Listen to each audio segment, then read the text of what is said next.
Salut tout le monde, j'espère que vous allez bien. En attendant la reprise de l'entraînement le 19 juin et que le mercato s'anime vraiment, je vous propose aujourd'hui un épisode déconnecté de l'actu. Il y a quelques semaines, je me suis rendu compte que je couvrais l'AS Saint-Etienne en tant que journaliste depuis 20 ans tout pile. Et en 20 ans, j'ai vu passer des dizaines et des dizaines de joueurs. Dans le lot, il y a eu des talents immenses, des guerriers, des artistes, des mecs charismatiques et aussi, on va pas se mentir, des erreurs de casting.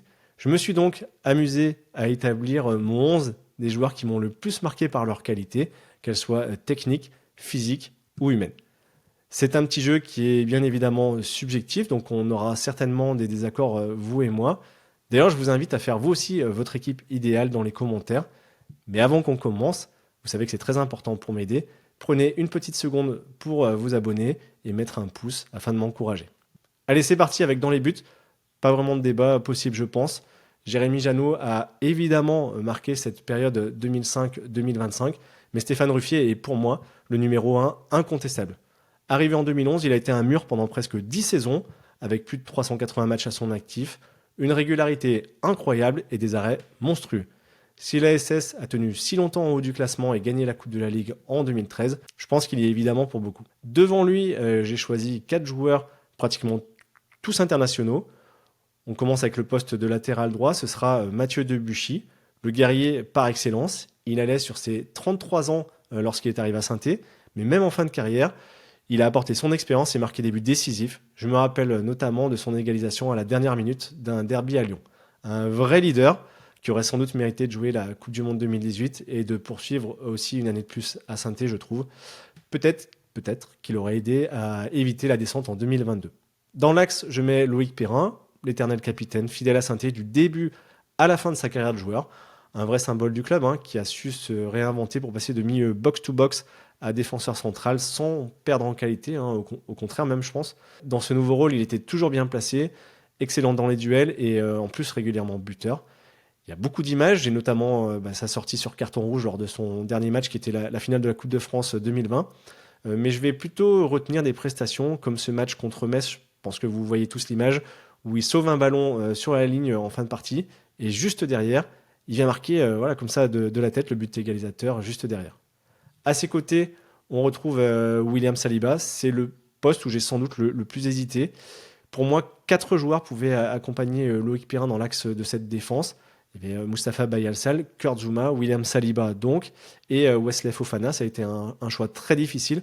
Le cœur m'aurait peut-être fait choisir Mustapha Bayalsal, qui certes commettait une boulette de temps en temps, mais qui était un véritable rock, impressionnant physiquement, bon état d'esprit, et qui a été pendant très longtemps le parfait complément de Loïc Perrin. J'aurais aussi pu dire Kurt Zouma, parce qu'il était très fort très vite, ou Wesley Fofana, même si son explosion a été assez soudaine et finalement il est parti très vite à Leicester. Je trouve qu'il n'a pas forcément eu beaucoup de temps pour se montrer en Ligue 1 avec Saint-Etienne. Au final, j'ai donc choisi William Saliba, qui alliait déjà la puissance dans les duels et la sérénité balle au pied. On sentait vraiment un potentiel prometteur et bon, il a eu besoin d'étapes pour s'imposer au plus haut niveau. Mais aujourd'hui, il n'y a rien à dire. Il est indiscutable avec Arsenal et en équipe de France et on parle même de lui au Real Madrid. Pour compléter cette défense, à gauche, je mets Benoît Tremoulinas. Il n'est pas resté longtemps malheureusement, mais il a su se mettre en évidence lors de son passage éclair de 6 mois à Saint-Étienne. Un joueur technique, rapide, qui apportait une vraie et belle touche offensive dans son couloir gauche et qui avait même gagné sa place dans la liste des réservistes français pour le Mondial 2014 avec Loïc Perrin, Stéphane Ruffier et aussi Rémi Cabella qui jouait à Montpellier à l'époque. Voilà donc pour la défense, que je pense à la fois solide et technique avec Ruffier, Perrin, Saliba, Debuchy et Tremoulinas sur les côtés. Je trouve qu'elle a de la gueule. Et vous en pensez quoi? Dites-moi en commentaire si vous auriez fait les mêmes choix ou pas. Pour la suite, j'ai privilégié un milieu à 3 avec une pointe juste devant la défense et 2 relayeurs. En sentinelle, pour moi, il n'y avait personne d'autre que le maestro, Didier Zokora. Ça commence à remonter et certains d'entre vous ne l'ont sans doute jamais vu jouer. Mais quel joueur c'était! Une véritable découverte à son arrivée de Belgique en 2004. Personnellement, j'en avais jamais entendu parler.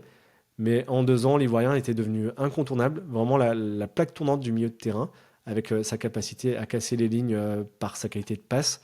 Ça a été un régal à avoir joué pendant 2 ans jusqu'à son départ pour Tottenham, même si la deuxième saison, au niveau de l'équipe, avait été un peu plus difficile. Juste au-dessus, à sa gauche, je mets Blaise Matuidi.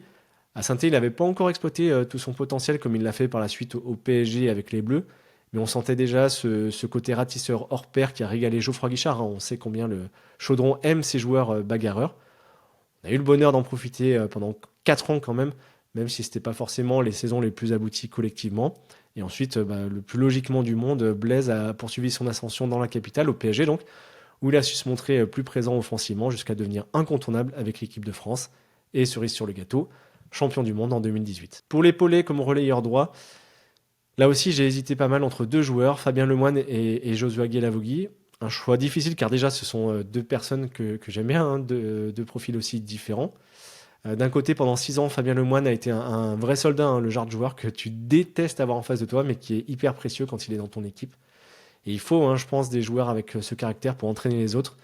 Mais au-delà de sa grinta, de son endurance, de son sens du collectif, faut pas oublier quand même sa qualité de passe et même ses frappes de loin aussi dans lesquelles il avait pas mal progressé sur la fin et qui ont marqué les années Galtier. Je pense notamment à ce but incroyable contre Monaco. Malgré tout, de l'autre, j'ai choisi Joshua Guelavogui, hein, qui avait réussi une saison pleine et vraiment très belle avant de partir à l'Atlético de Madrid en 2013, juste après la Coupe de la Ligue. Lui aussi, c'était un vrai gagneur avec cette polyvalence qu'il avait acquise entre relayeur donc et sentinelle après la blessure de Jérémy Clément.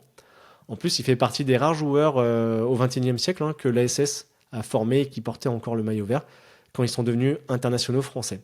Voilà, donc choix qui fera sans doute réagir, mais bon, je l'assume. Joshua Guelavogui, Blaise Matuidi et Didier Zokora au milieu de terrain. Même chose que pour la défense, venez me faire part de vos commentaires, hein, sachant que je m'attends sans doute à avoir des retours et des remarques sur Rémi Cabella.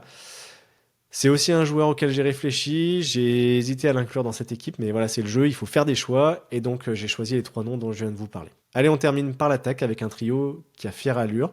Je l'ai mis côté droit, mais il aurait aussi pu régaler en 10 derrière les 2 autres. C'est Monsieur Pascal Feindounou, le magicien. J'ai adoré sa cheville fantastique, son sens du dribble et sa créativité hors norme. Ça lui permettait d'éliminer un adversaire d'un simple geste, mais aussi d'être décisif, hein. Un génie parfois imprévisible et dont on dit souvent qu'il n'a pas exploité toutes ses qualités, mais un joueur qui était hyper spectaculaire. Voilà, c'est le genre de joueur pour lequel on paye sa place, qui a marqué des buts mémorables à Saint-Étienne. Et je sais que sa relation avec le public n'a pas toujours été simple, certains le lui reprochent encore, hein, mais pour moi c'était évident qu'il figure dans cette équipe. La question ne se posait même pas. En pointe, je vais mettre un joueur avec qui il a été très complémentaire, c'est Bafé Gomis. Tous les deux, ils ont formé un excellent duo. Je pense notamment à la saison 2007-2008 avec la qualification pour la Coupe de l'UEFA. Bafé, c'était un attaquant puissant, rapide, adroit devant le but. Et même si sa dernière année à la SS a été plus mitigée, Bafé Gomis était quand même un vrai bon neuf, avec 2 saisons entre 15 et 20 buts avant son départ pour l'OL. Pas mal de supporters, justement, lui en veulent encore d'avoir signé chez l'ennemi. Je peux le comprendre. Mais il ne faut pas oublier non plus que son transfert a été une vraie bouffée d'oxygène pour Saint-Étienne, à une époque où le club était en sérieuse difficulté sur le plan financier. On termine enfin avec un autre incontournable, c'est Pierre-Emerick Aubameyang bien sûr, que j'aligne côté gauche, comme quand il jouait aux côtés de Brandao. Franchement, c'est l'une des plus belles évolutions que j'ai vues en 20 ans. Il faut se souvenir qu'il avait commencé par 6 premiers mois très mitigés, notamment avec une maladresse assez importante dans les buts adverses. Ensuite, il a explosé avec cette vitesse de course supersonique. Et enfin, une finition clinique. En Ligue 1, il faut se souvenir qu'il marque 16 buts en 2011-2012 et 19 la saison suivante sous le maillot vert, avant de partir à Dortmund. En étant aussi, vous l'aurez noté, vous vous en souvenez, un acteur majeur de la victoire en Coupe de la Ligue, puisque en finale, sur le seul but du match, c'est lui qui centre pour Brandao sur donc l'unique but de cette finale au Stade de France. Pour tout ça, il était inenvisageable qu'Aubame ne figure pas dans cette équipe. Et il vient donc compléter cette belle attaque avec Pascal Feindounou et Bafé Gomis. Pour l'entraîner, cette équipe, là, le choix a été beaucoup plus simple. Pour les résultats, pour les émotions vécues avec donc la finale au Stade de France, les matchs européens, je pense qu'il n'y a pas de contestation possible. Je choisis Christophe Galtier qui a accompli du super boulot pendant plus de 7 ans. Il a récupéré une équipe qui jouait le maintien en Ligue 1 et il en a fait petit à petit un concurrent au top 5 avec en plus cette Coupe de la Ligue gagnée en 2013. Voilà donc mon 11 stéphanois des 20 dernières années, les joueurs qui m'ont le plus marqué, qui ont sans doute marqué le chaudron. Comme je le disais au début, c'est évidemment un choix subjectif, hein, donc venez me dire en commentaire qui vous auriez mis. Partagez aussi vos souvenirs avec les joueurs que j'ai cités et ceux que j'ai pu oublier. Et bien sûr, si vous avez aimé cette vidéo, mettez-lui un pouce, ça fait toujours plaisir. Abonnez-vous si ce n'est pas déjà fait et on se retrouve très vite pour de nouveaux épisodes. Ciao. Don't hold your punches, I'm bloody bleeding. We're freaking freaks, we're